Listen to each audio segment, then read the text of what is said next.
Dia a dia, a sociedade se torna mais complexa e competitiva, e o cidadão, quase sem perceber, embarca nas cobranças na busca de metas, deixando seu bem-estar em segundo plano e tenta caminhar com a velocidade das máquinas.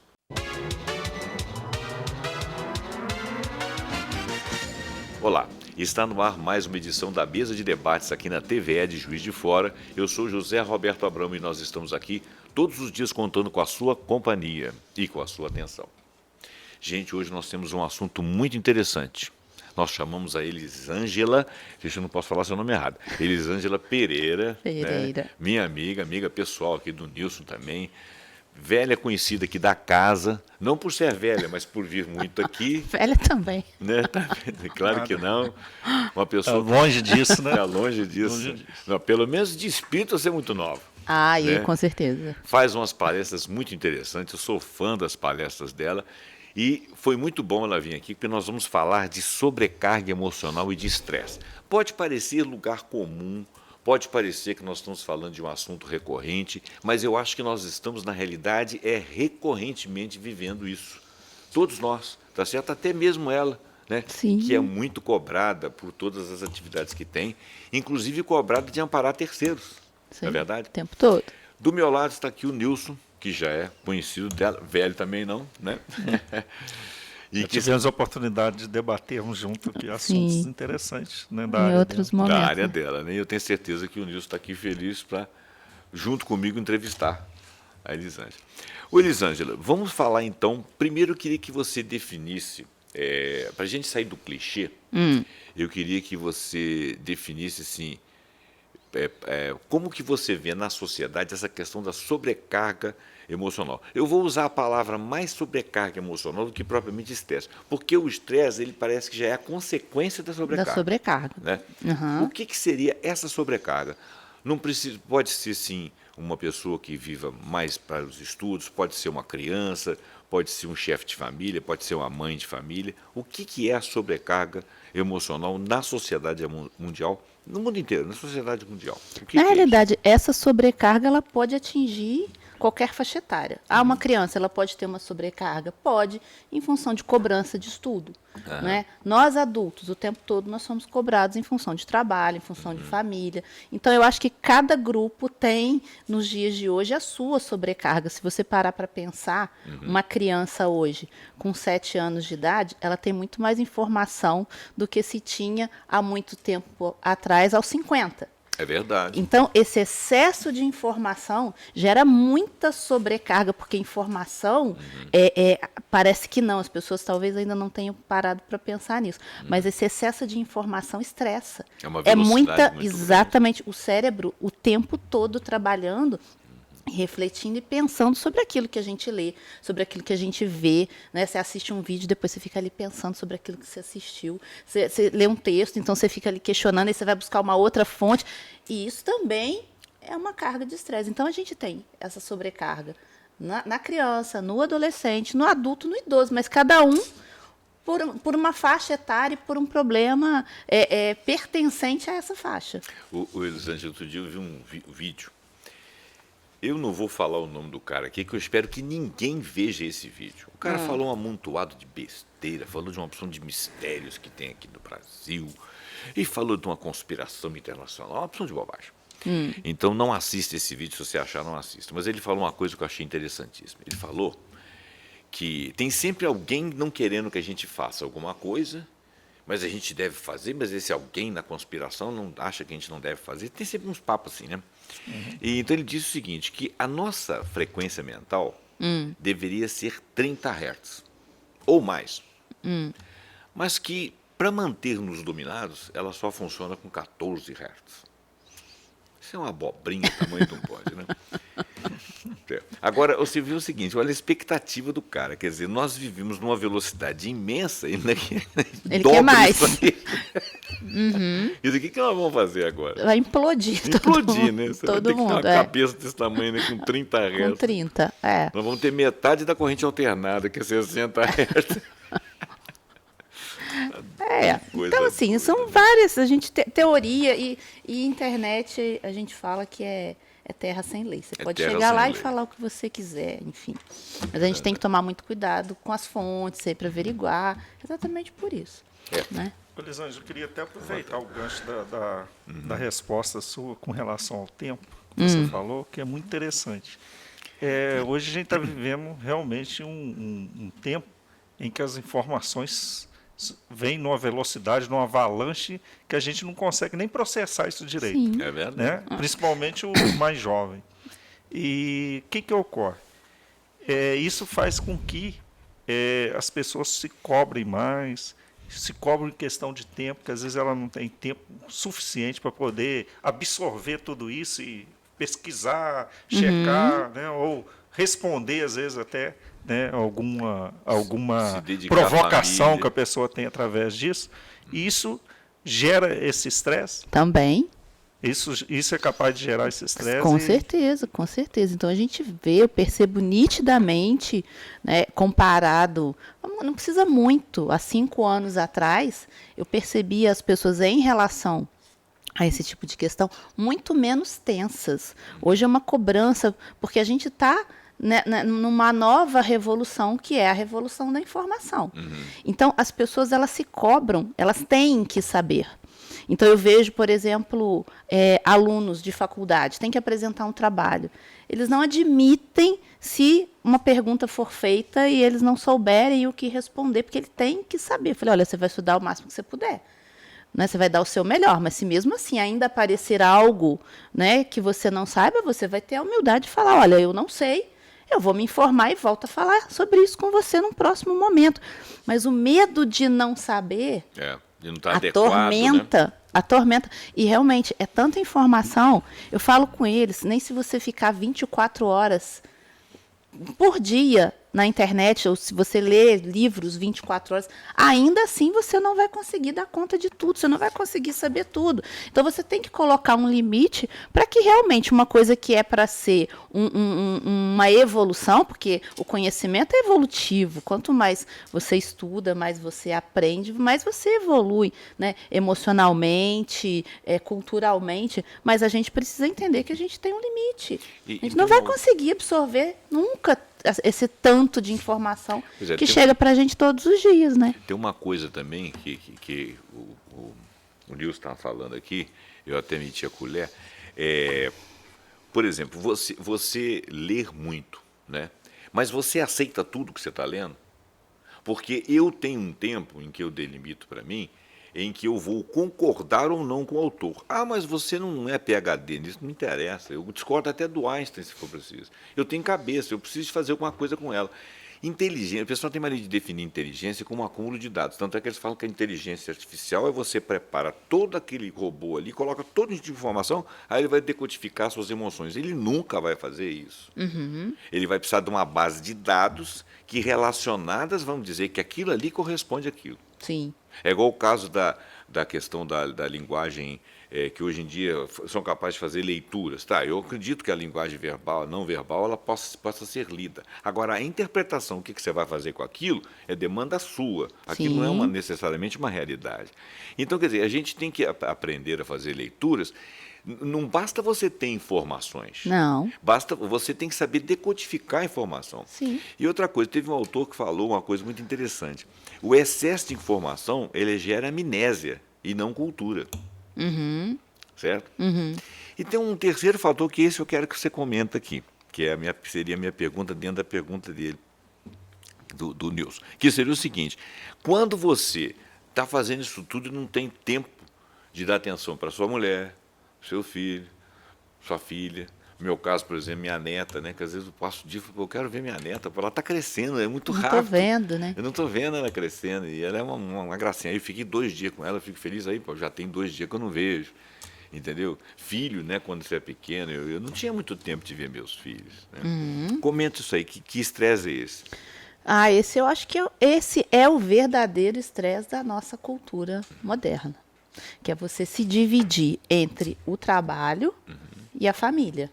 Eu falo que as duas coisas, a gente até tenta, mas normalmente sempre tem algum dos dois lados, alguma das duas áreas que ficam, que são prioridades. Claro. Porque eu falo que algum tipo de escolha a gente tem que fazer. Ou eu resolvo viver com menos e dar mais atenção para minha família, ou eu vou dar muito conforto para essa família, né? Ou um conforto suficientemente, vamos dizer muito, mas um conforto suficiente, mas para isso eu vou ficar sem tempo e talvez eu não consiga estar tão presente. Então, eu acho que esse é um drama que os homens vivem dentro do trabalho, que as mulheres vivem porque tem acúmulo de função, tem o trabalho fora, tem a casa, eu acho que a mulher está até pior agora, né?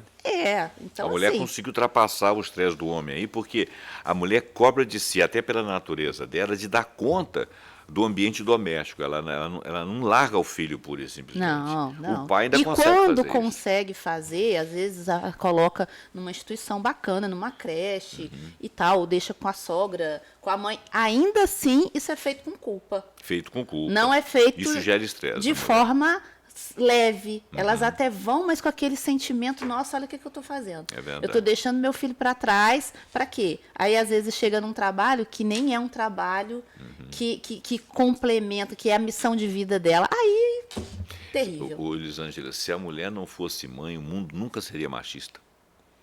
Porque as mulheres iam passar na frente. Pode ser. Voltando à nossa questão do tempo, que hoje tudo está envolvido com isso. O tempo hoje no nosso momento de vida, né, no mundial e tudo, tem sido uma coisa assim que realmente tem chamado a atenção. Existem até algumas teorias já dizendo aí, várias teorias, mas algumas até que falam da questão da concepção que a gente tem hoje do tempo, né? A gente estaria numa outra dimensão, a cabeça dos mais jovens, principalmente hoje, estão ligados muito à máquina, né? À tecnologia. Então, eles estariam numa dimensão diferente. Essa questão do tempo, para eles, seria... Tem até que fala que realmente a Terra está girando, o movimento é mais rápido e realmente os dias são mais curtos. Enfim, que não falta é teoria. E em cima disso, a gente tem a questão, por exemplo, assim, de você saber valorizar esse tempo. Sim. Que muitas vezes a pessoa, por desorganização pessoal, ou por não saber, né, assim também, eleger aquilo que realmente é prioritário, aquilo que é importante ela fazer, ela quer fazer tudo. Sim. Então, quer dizer, isso vai tornando cada vez mais o tempo dela escasso, ela acaba tendo um subaproveitamento desse tempo e, principalmente, ela não consegue, como diz, concatenar, né, essas funções todas que ela tem, múltiplas funções, e isso leva realmente ao estresse? Sim, um estresse gigantesco. A administração do tempo, tanto que você vê inúmeras pessoas profissionais oferecendo cursos para aprender, né, para ensinar a administrar o tempo, porque realmente é um desafio. A questão a gente hoje tem muita atividade. Vamos pensar, sei lá, há 50 anos atrás. Como que era a nossa vida? A gente trabalhava, em média, 8 horas por dia. Aí a gente saía a gente tinha um horário de almoço. Normalmente se tinha 2 horas para almoçar. As pessoas iam em casa almoçar com a família. Depois elas voltavam, aí elas trabalhavam o resto do dia. Então, no máximo 6 horas já estavam em casa, saindo para casa. E aí você tinha o tempo para estar com a família, para jantar junto, para conversar. Só que o mundo foi mudando, então assim, cada vez a gente precisa mais. E o consumismo e a competição, porque na realidade eu acho que muito disso tem a ver com a questão da competição. Por que a gente coloca filho para fazer inglês, para fazer futebol, para fazer, sei lá, inúmeras música, piano, línguas. Qual que é o objetivo disso na realidade? É para que no futuro ele seja mais competitivo. É para que no futuro ele esteja mais preparado para entrar nessa selva de pedra que ele vai ser jogado. Entende? Então, só que quanto mais atividade meu filho precisa fazer, mais eu preciso produzir, porque isso tudo tem um custo, tem um gasto. E isso gera um estresse? Claro que isso gera um estresse, porque a questão da prioridade. Então eu vou trabalhar menos para eu ter mais tempo para ficar com ele. Mas então a gente vai ter que tirar ele do futebol. Mas o futebol ele adora. Né? Vai que esse menino tem um potencial para ser um Neymar da vida, eu vou estar tirando essa oportunidade dele. Então, na realidade, é o tempo inteiro a gente está imerso em culpa. Pois, antes tem um sociólogo então, a culpa aí. seria A culpa é o estresse. A culpa é um estresse, mas na realidade o problema somos nós, né? Porque a gente é que às vezes aceita essa culpa, entende? Por não termos habilidade suficiente para poder administrar isso. Entende? O problema é que a gente entra no jogo. O sistema está aí. Mas cabe a nós não entrar nesse jogo, que é difícil. Mais um pouquinho. Que é difícil. Por causa do público que nos ouve. Sim, sim. E como sair dessa marra? Como sair disso? Pois é. O que a pessoa pode fazer? Assim, simples, né? Sem que ela tenha... Normalmente eu teria que procurar um profissional e uma profissional de excelência como você. Obrigada. Mas se ela não puder, não tiver condições, o que ela pode fazer, pelo menos, né? Para ela poder conseguir. Eu vou só te pedir licença pelo seguinte. Eu ia falar sobre isso, porque eu tenho até uma ideia aqui, mas desculpa, a sua pergunta. Não, sua pergunta foi bem-vinda. Né? Você tem total autonomia para perguntar o que quiser. Mas olha só, é que eu queria fazer uma inserção aqui que eu acho que responde em parte a sua pergunta.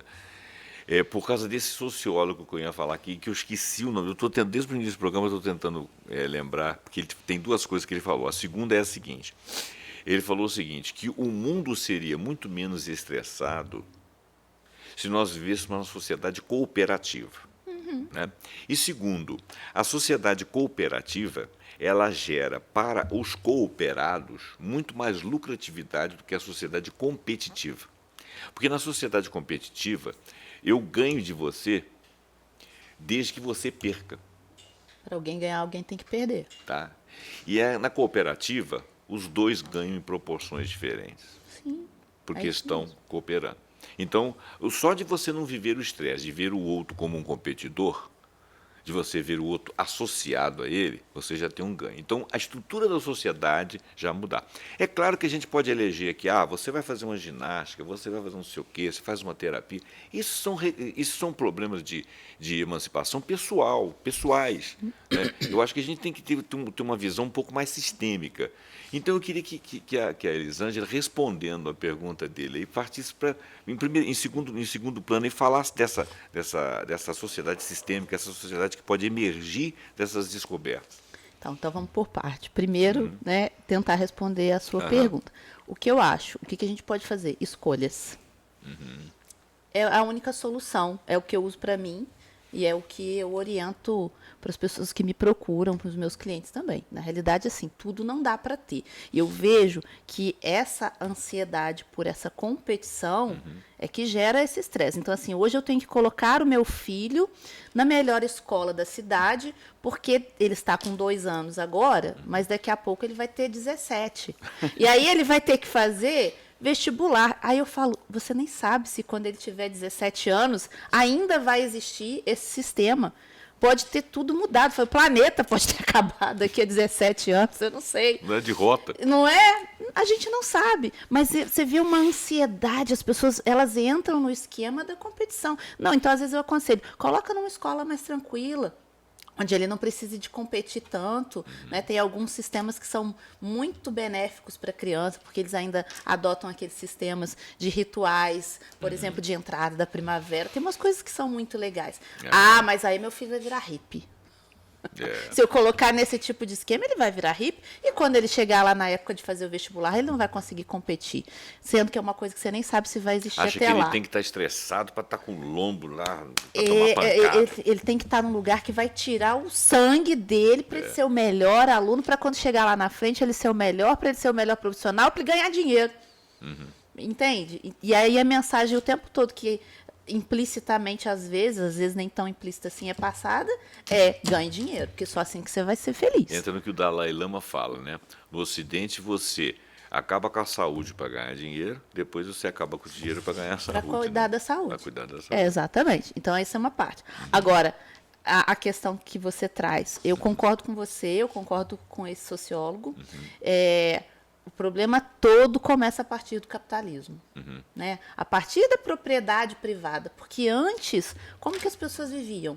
em sociedade. Era sempre coletivo. Era né? tudo junto, era tudo coletivo. Então a gente plantava junto, a gente colhia junto. Os filhos, até a questão dos filhos, não tinha essa coisa do seu filho, do filho dele, do meu filho. As crianças ficavam brincando ali, E uns e cuidavam dos quem outros. estivesse passando por perto ali cuidava, quem tivesse que dar bronca, dava, puxar a orelha.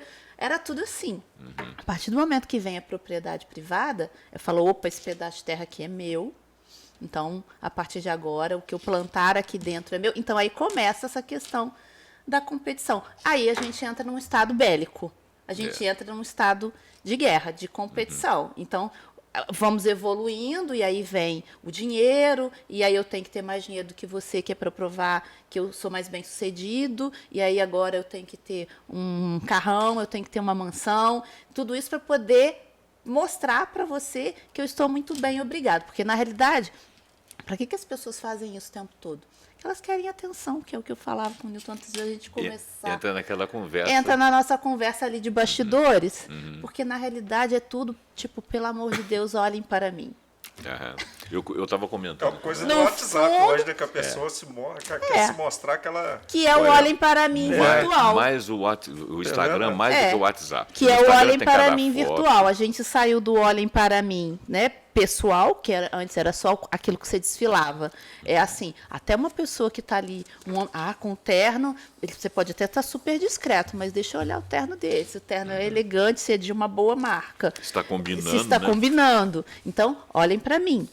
A gente saiu disso para um olhem para mim, que agora é virtual. Então, cada vez mais as pessoas estão fazendo e tomando decisões e comportamentos. Então, assim, se antes eu tirava uma foto e postava no Instagram com a roupa X, aquela roupa não me deu tanta curtida, então vou diminuir o tamanho da roupa, porque assim talvez eu faça mais Mas sucesso. tirar a roupa também. Exato. E vai. E aí, onde que nós estamos? Tem gente que vai lá e mostra uma tatuagem.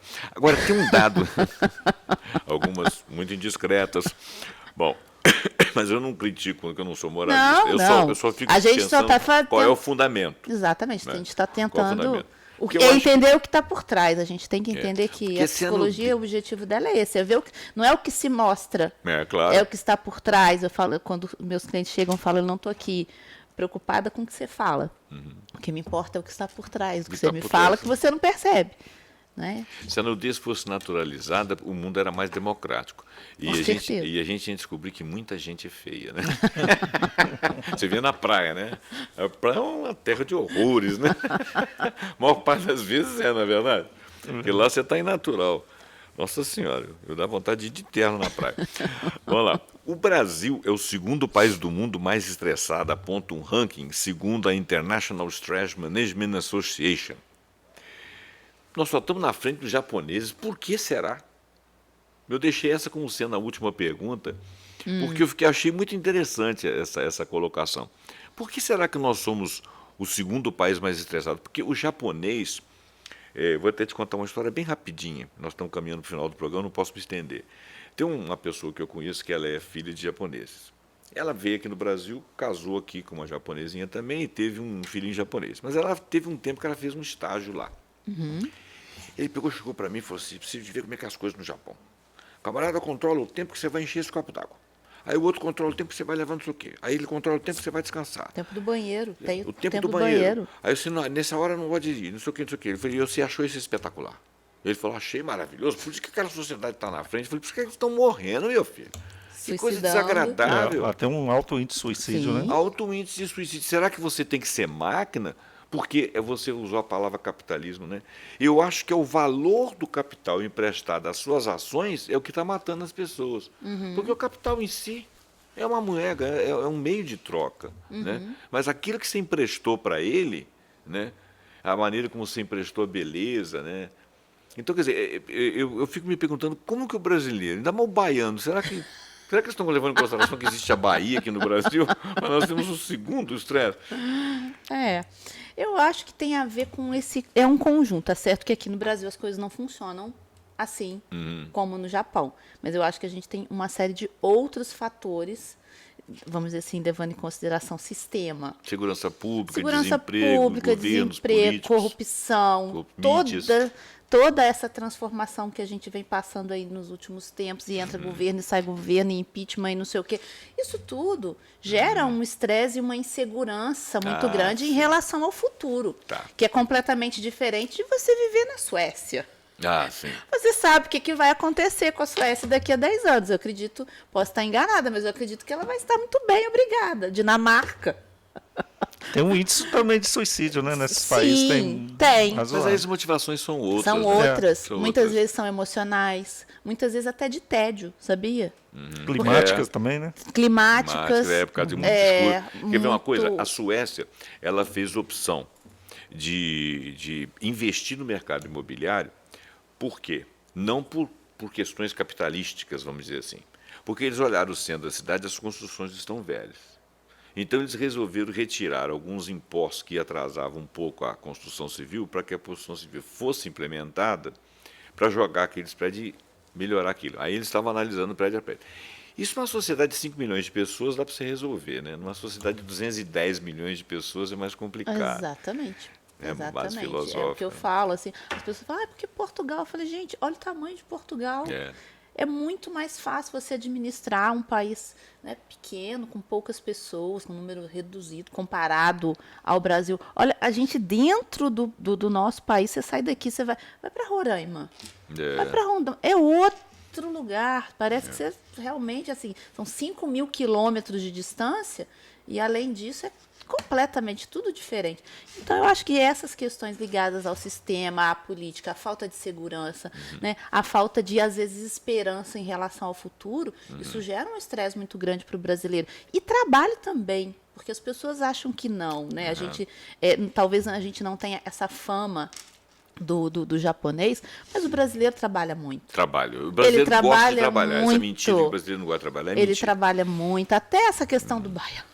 O baiano, ele faz as coisas com mais calma.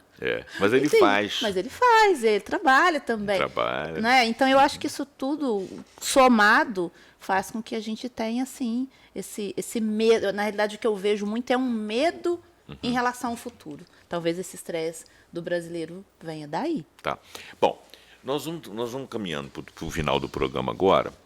Se o meu companheiro aqui não tiver nada para falar, eu queria propor que ela desse assim, ainda que fosse, né, Elisângela, ainda que fosse um recado assim, para a individualidade, né, ou até para a coletividade, como é que a gente procura sair desse estresse e contribui para que ele possa diminuir, se livrar dessa pressão e conseguir superar esse estresse? O que você aconselharia, ainda que fosse no nível individual? Então, o que eu aconselho é o que eu falei há minutos atrás. Escolhas. A gente tem que entender que tudo não dá para ter. Que, na realidade, quando a gente percebe toda essa confusão que a gente está vivendo, é muito fruto das escolhas que a gente mesmo faz para a nossa vida. Né? O Freud tem uma frase, não sou freudiano, não sou psicanalista, mas ele tem uma frase que é interessante, que ele fala que culpa, né? Onde fica a sua culpa dentro dessa questão, se foi você que abriu as portas para que isso acontecesse, mais ou menos isso. Então, eu acho que a gente produz muito o nosso estresse, porque a gente entra em determinados sistemas e depois a gente não sabe como sair, ou a gente não quer sair, porque a gente já está viciado naquele esquema. Aceita os paradigmas. Aceita, né? e a gente quer perceber ali, ter a noção de que o jeito que a gente está fazendo é o melhor jeito para os outros. Entende? A gente está sempre muito focado em o que os outros estão pensando, é o que o outro está vendo de mim, porque na realidade muitas vezes para me enxergar eu preciso do olhar do outro. Então, se você me vê como uma pessoa XYZ, então eu acredito que realmente eu sou isso. Então, a gente sair disso e passar para a gente precisa ter essa visão. Eu preciso enxergar isso em mim, independente do que você acha, independente do que ele acha. Quando eu consigo me libertar disso, consigo me libertar de ter um carrão do ano, de morar numa mansão e ter todos os gastos que eu preciso ter para poder manter esse status que muitas vezes não é para mim, nem é o que me faz feliz. Às vezes as pessoas ficam pagando esse alto preço, mas elas estão insatisfeitas. Às vezes, porque eu estou aqui jantando no restaurante tal, famosão, mas na realidade o que eu gosto é de tomar cerveja no boteco do comer fulano. torresmo duro. Exatamente. Mas se eu estiver sentado no boteco do fulano e passa um cliente meu lá e vê e fala, nossa, Elisângela já tomando cerveja no boteco, ai, que horror. Então, se eu sou uma pessoa focada nisso, isso vai me incomodar. Se não, se eu me conecto com a minha essência, eu vou falar a verdade. Mas você não é a fulana? Mas eu gosto de tomar cerveja no boteco. E daí?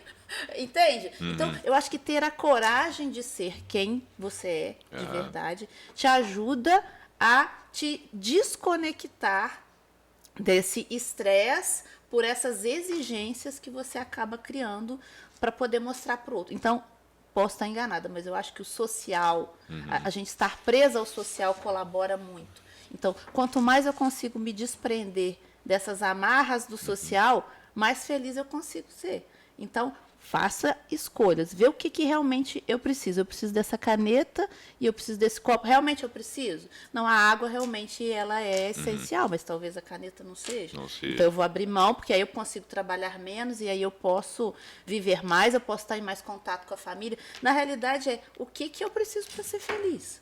Tem gente que realmente, tem gente que gosta muito, muito, muito de trabalhar e ela se satisfaz com aquilo. Se diverte trabalhando. Se diverte trabalhando. Agora, eu vejo, por exemplo, quando a pessoa não gosta do trabalho que ela executa. Isso é um problema. Entende? Então, não dá para a gente falar no geral. Eu acho que a gente fala de uma forma individual, fica mais fácil. Mas eu acho que autoconhecimento é tudo. Então, assim, você tem que se conhecer para você saber o que é importante para você, o que você está disposto a abrir mão para ser feliz. Uma coisa eu posso dizer que aí é geral.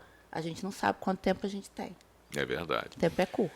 E a gente esquece disso, só lembra disso quando está lá deitadinho na cama. Eu não conheço ninguém, os meus pacientes que são mais idosos, que tenha reclamado de aquele carro que eu não tive. Sabe? Daquela fazenda, daquela lancha que eu não comprei. Eles falam daquele meu amigo que eu falei que eu ia visitar e eu não fui. E quando eu resolvi, ele morreu. Tem uma palestra sua que você fala sobre isso, né? Que a pessoa estava triste porque deixou de visitar um filho, deixou de fazer uma coisa.